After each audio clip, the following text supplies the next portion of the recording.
Sainte Marie, Maman bon Dieu, pour nous. Saint Michel, tout bon ange bon Dieu, pour nous. Saint Jean-Baptiste et Saint Joseph, priez pour nous, priez pour nous, priez pour nous. Bonjour à tous, bonnes frères, bonnes sœurs, mauriciens, mauriciennes d'ici et d'ailleurs. Merci encore de nous rejoindre dans ce programme Un Saint, Un Sainte chaque jour. Dans ce programme-là, nous pouvons gagner l'occasion de faire un peu connaissance avec bonnes saints, bonnes saintes que l'Église invite nous chaque jour pour célébrer. Et nous pouvons aussi demander, prier pour nous et intercéder pour nos familles.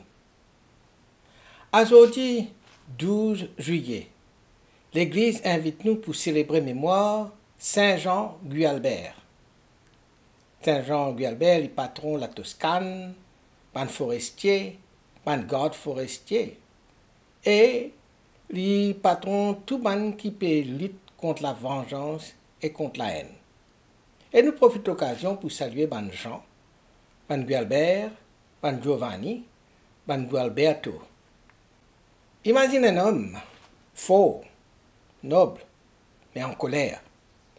Imaginez une épée dans la main, et il est prêt pour lui tirer vengeance l'amoureux sur frère qui finit assassiné.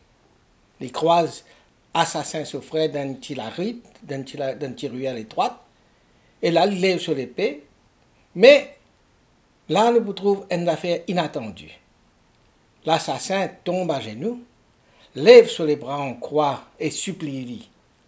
Et à cet instant, un miracle arrivait. L'épée tombait, l'équerre Jean Gualbert basculait, et c'est ainsi qu'il lui pardonnait et ce acte de pardon faire naître en lui un futur saint. Jean Gualbert, Giovanni Gualberto, fut né en 995 à Florence, d'une famille bien noble et puissante. C'est un jeune chevalier. Il est formé avec bonne valeur, comme l'honneur, la loyauté, mais aussi la vengeance familiale. Ça veut dire que si quelqu'un fait une offense à un membre de la famille, bien venger. Alors il y a un frère qui finit assassiné.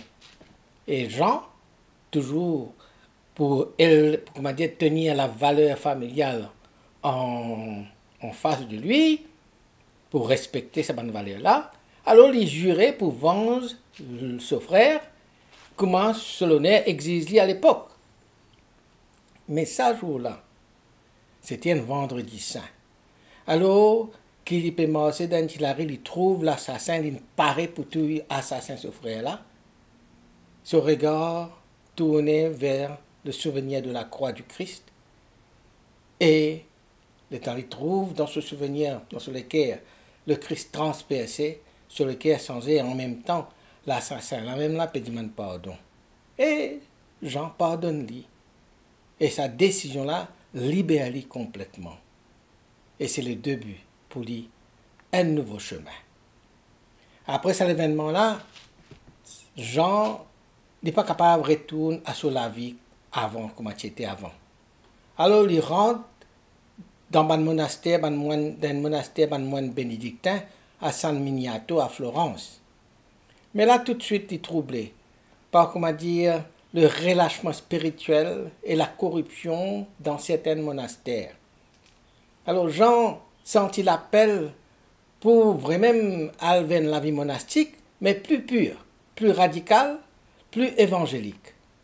Alors il quitte le monastère, le monastère qui était rentré avant chez les bénédictins, et il installe à Vallombreuse, un endroit retiré dans la montagne. C'est là qu'avec quelques compagnons, ils fondent une nouvelle communauté monastique, Ban Vallombronzin, dans l'esprit de Saint-Benoît, mais avec un style de vie encore plus austère. Jean Gualbert est à la fois un moine, un réformateur et un homme de paix. Il marque sur le temps par plusieurs manières. Il fait une réforme dans le monastère, la réforme monastique. Il fait un appel à un retour à la pauvreté, au silence et à la prière vraie. Et il refuse tout bon privilège, tout bonne mondanité. Les films lutte contre ce qu'on appelle la simonie. La simonie, c'est-à-dire qu'à l'époque, tenant un ecclésiastique, un l'évêque, un prêtre, qui tu peux, comment dire, accéder à cette position d'évêque ou de prêtre, l'État te donne une bribe. Donc, tu combats la vente de cette chose ecclésiastique-là à travers une bribe qui peut donner pour être capable de gagner sa position-là. Ils combattent contre ça farouchement. Et ils prônent la pureté du clergé. La vie monastère, le monastère de Vallombrosin, devient un lieu de lumière attirant bonne vocation et bonne conversion.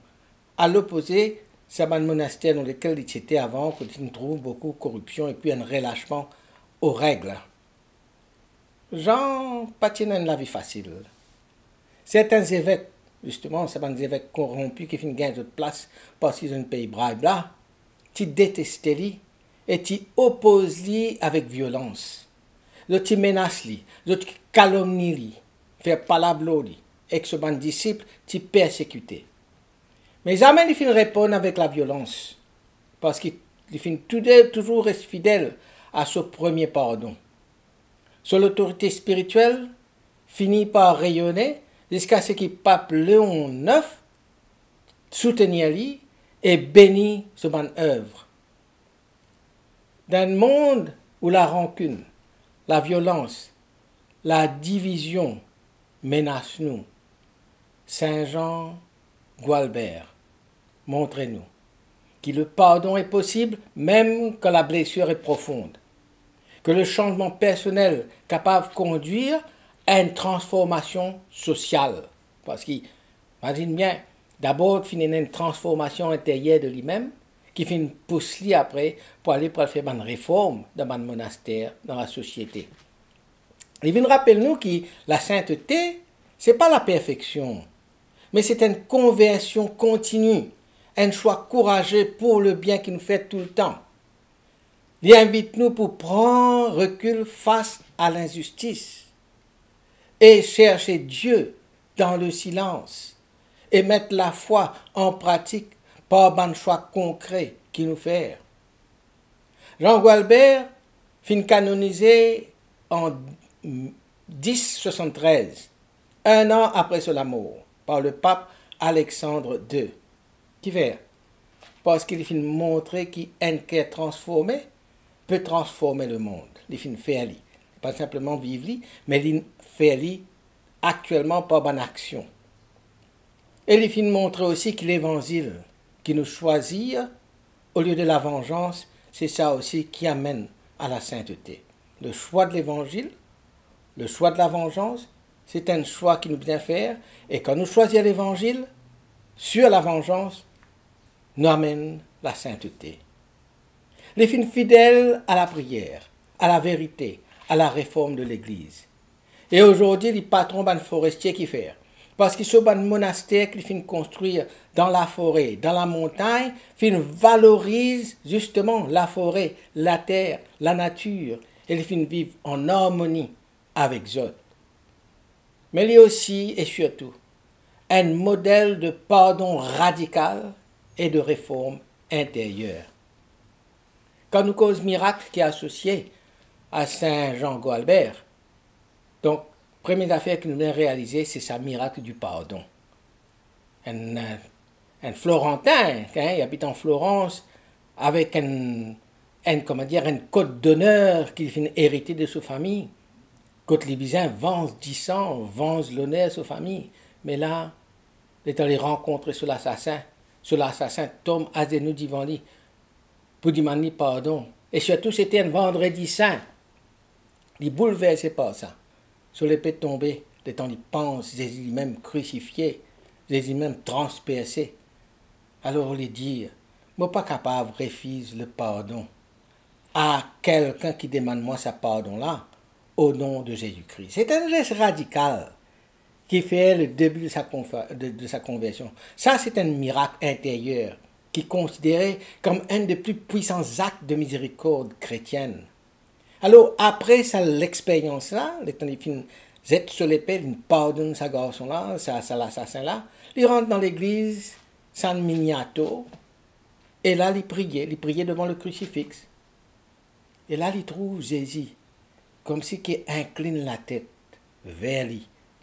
Comme pour dire, moi prouve tout ça, ce que tu fais là, c'est très bien, et moi prouve ça. Et sa signe mystique-là confirme sa vocation.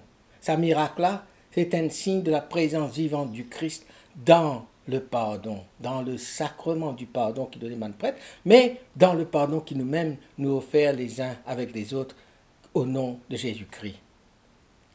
Il y a plusieurs récits du XVe siècle qui racontaient que Jean Gualbert, après sa mort, les fin délivré, possédé, en frappant de sa croix, une ombre diabolique. Et ce miracle-là, qui est compilé par un certain Jérôme de Ragiolo, montrait pouvoir intercession Saint Jean Gualbert contre le mal spirituel. Les dire, je ne peux pas refuser ce que vous me demandez au nom de Jésus-Christ. Parole qui dit à l'assassin qui peut demander pardon. Et ça enseigne-nous que le pardon est possible, même dans les blessures les plus profondes. Imaginez un petit coup, c'est pas des gens qui ne peuvent pas pardonner là, et parfois nous ne pouvons pas pardonner pour une simple petite affaire, qui peut-être nous-mêmes nous fait oublier qui fait nous ne pouvons pas bien aux autres, qui fait nous ne pouvons pas pardonner aux autres. C'est une petite affaire. Et là, devant l'exemple comme ça, quand Saint Gualbert il pardonne l'assassin de son frère, qui demande pardon au nom de Jésus-Christ, il dit, il n'est pas capable de refuser. Je ne peux pas refuser ce que vous me demandez au nom de Jésus-Christ. Alors pensez un petit peu tout ça autour de nous là, qui nous vient pardonner, même dans les blessures les plus profondes. Vous êtes maintenant des vrais religieux. Oh, que j'envie votre sort. Ça, tiens une parole qui est adressée à un moine qui finit perdu notre monastère parce qu'il finit un incendie. Le monastère finit brûlé. Alors, il dit Exode, vous êtes maintenant des vrais religieux, vous êtes perdu tout, pénonnier. Et là, moi, j'ai content dans votre place. Oh, que j'envie votre sort. Sa parole-là révèle une vision chrétienne de la souffrance comme une voie, comme un chemin de sanctification. Et puis un jour, il peut voyager avec son compagnon, avec un moine, un disciple. Et il joint quelqu'un qui peut demander la charité. Alors il dit, donnez à ce pauvre homme la moitié du pain qui nous reste. Une parole qui manifeste cette charité radicale, sur l'amour radical, sur compassion radicale pour les pauvres. Et surtout, sur confiance dans la providence. Je vous partage, je peux, prendre un petit peu de votre ration pour donner, mais ça ne peut pas empêcher de continuer notre vie parce qu'ils nous mettent confiance dans bon Dieu. Ce qu'il nous donnait, bon Dieu pour rendre. Alors à nous prier. À nous prier, Saint Jean Gualbert. Toi qui finis choisir le pardon au lieu de la vengeance. Toi qui finis mettre la paix du Christ au cœur même de ta vie. Inspire-nous pour suivre de l'exemple. Apprends-nous à pardonner même quand c'est difficile. Apprends-nous pour écouter la voix bon Dieu plutôt que nos propres passions, nos propres sentiments. Apprends-nous pour construire autour de nous un lieu de prière, de vérité et de lumière. Intercède pour nous auprès du Seigneur, afin qu'il nous aussi nous capables de venir comme à toi, artisans de paix, artisans de pardon, dans nos familles, dans nos bonnes communautés, dans nos églises, dans nos travail quand nous étions, dans notre monde. Saint Jean Gualbert, priez pour nous. Amen. Qui bon Dieu bénisse eux, exoban proche, qui sur l'esprit habite toujours dans eux, qui les protège eux partout et toujours. Au nom du Père et du Fils et du Saint-Esprit. Amen. À demain. Saint-André et Saint Matthieu, priez pour nous. Saint-Jean, Saint-Marc et Saint-Luc, priez pour nous, priez pour nous, priez pour nous. Sainte-Marie-Madeleine et Saint-Étienne, priez pour nous. Saint-Ignace et Saint-Laurent,